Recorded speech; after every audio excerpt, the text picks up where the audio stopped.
മണിപ്പൂരിന് പുറമെ മറ്റൊരു വടക്കുകിഴക്കൻ സംസ്ഥാനമായ ആസാമിലും കോൺഗ്രസ് തരംഗം ആഞ്ഞടിക്കുകയാണ്. അതായത് ഈ രാജ്യത്തെ ഏറ്റവും വലിയ വർഗീയ വിഷം ചീറ്റുന്ന BJP നേതാവ് ആരാണെന്ന് ചോദിച്ചാൽ ഒരുപക്ഷെ അമിത്ഷായും യോഗി ആദിത്യനാഥും എല്ലാം പിന്നിൽ നിൽക്കേണ്ടി വരും അസം മുഖ്യമന്ത്രി ഹിമന്ത് ബിശ്വ ശർമ്മയ്ക്ക്. എല്ലാവർക്കും അറിയാവുന്ന കാര്യമാണത്.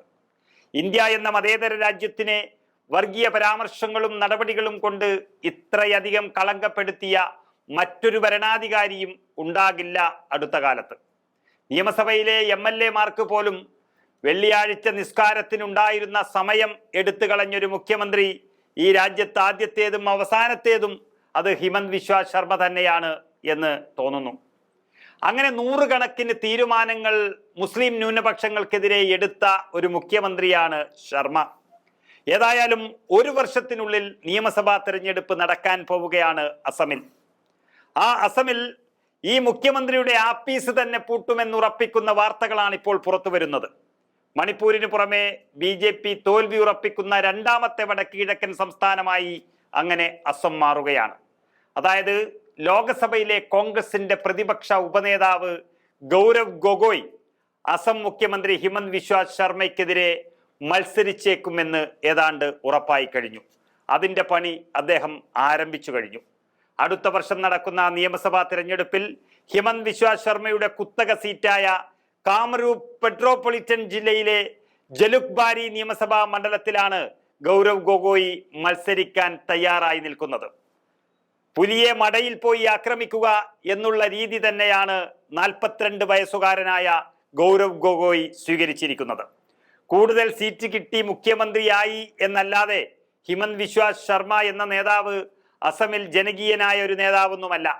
ശർമ്മ എന്നല്ല, BJPയുടെ എല്ലാ നേതാക്കളെക്കാളും ജനകീയനായ നേതാവാണ് ചെറുപ്പമുള്ള ഗൗരവ് ഗൊഗോയ്. 2020 മുതൽ ലോകസഭയിൽ പ്രതിപക്ഷ ഉപനേതാവായി സേവനമനുഷ്ഠിക്കുകയാണ് അദ്ദേഹം. 2014 മുതൽ 2024 വരെ 16-ാം ലോകസഭയിലും 17-ാം ലോകസഭയിലും അദ്ദേഹം കാലിയാബോർ മണ്ഡലത്തെ പ്രതിനിധീകരിച്ചു വന്നു. അതിനുശേഷം ആ മണ്ഡലം നിർത്തലാക്കപ്പെട്ടു. ഇപ്പോൾ ജോർഹാട്ടിൽ നിന്നുള്ള MP ആണ് അദ്ദേഹം. ലോകസഭയിൽ മാത്രം ശ്രദ്ധിച്ചതിനാൽ ഒരു സംസ്ഥാന നേതാവ് എന്ന നിലയിൽ അദ്ദേഹം കൂടുതൽ ശ്രദ്ധിക്കപ്പെട്ടിട്ടില്ല. എന്നാൽ ഇനി അസം പിടിക്കാൻ ഇറങ്ങുകയാണ് ഗൗരവ് ഗൊഗോയ്. മാത്രമല്ല, അസം മുൻ മുഖ്യമന്ത്രി തരുൺ ഗൊഗോയിയുടെ മകൻ കൂടിയാണ് ഗൗരവ് ഗൊഗോയ് എന്ന സവിശേഷതയുമുണ്ട്. 2005-ൽ എയർടെല്ലിലെ ജോലി ഉപേക്ഷിച്ചാണ് അദ്ദേഹം രാഷ്ട്രീയത്തിലെത്തുന്നത്. ഗൗരവ് ഗൊഗോയ് സംസ്ഥാന രാഷ്ട്രീയത്തിൽ ചുവടുറപ്പിക്കും എന്ന മുന്നറിയിപ്പ് കിട്ടിയതിനാൽ കഴിഞ്ഞ ലോക്സഭാ തെരഞ്ഞെടുപ്പിൽ തന്നെ ജോർഹട്ട് മണ്ഡലത്തിൽ നിന്ന് മത്സരിച്ച ഗൗരവ് ഗൊഗോയിയെ പരാജയപ്പെടുത്താൻ വേണ്ടി പഠിച്ച പണി 18-ഉം ഹിമന്ത് ബിശ്വ ശർമ്മ പയറ്റിയിരുന്നു. പരാജയപ്പെടുത്തി അദ്ദേഹത്തിന്റെ താരമൂല്യം തകർക്കുക എന്നതായിരുന്നു ശർമ്മയുടെ ലക്ഷ്യം. ശർമ്മയ്ക്കും BJPക്കും തൊടാൻ കഴിഞ്ഞില്ല ഗൊഗോയിയെ.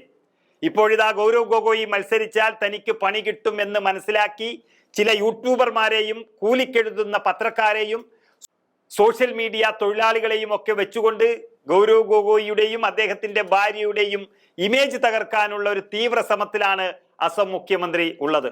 എന്ത് നെറികെട്ട കളിയും അദ്ദേഹം കളിക്കുമെന്ന് രാഷ്ട്രീയം അറിയുന്ന ആർക്കും മനസ്സിലാകും. ഗൊഗോയിയുടെ ഭാര്യയ്ക്ക് തീവ്രവാദികളുമായി ബന്ധമുണ്ടെന്ന് വരെ പറഞ്ഞു നടക്കുകയാണ് ഒരു സംസ്ഥാനത്തിന്റെ മുഖ്യമന്ത്രി ശർമ്മ.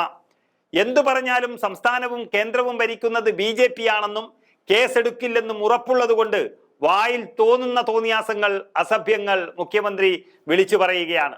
ഇത് അസമിലെ ജനങ്ങൾക്ക് തന്നെ മടുത്തുപോയ ഒരവസ്ഥയാണ് ഇപ്പോഴുള്ളത്.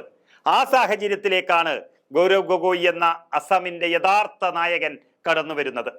നമുക്കറിയാം, തെലുങ്കാനയിൽ രേവന്ത് റെഡ്ഡി എന്ന നേതാവ് വന്നതുപോലെ ഒരുപക്ഷെ അതിനേക്കാളും വേഗത്തിൽ അസമിന്റെ മണ്ണും മനസ്സും കീഴടക്കുകയാണ് ഗൗരവ് ഗൊഗോയ് എന്ന 42-കാരൻ.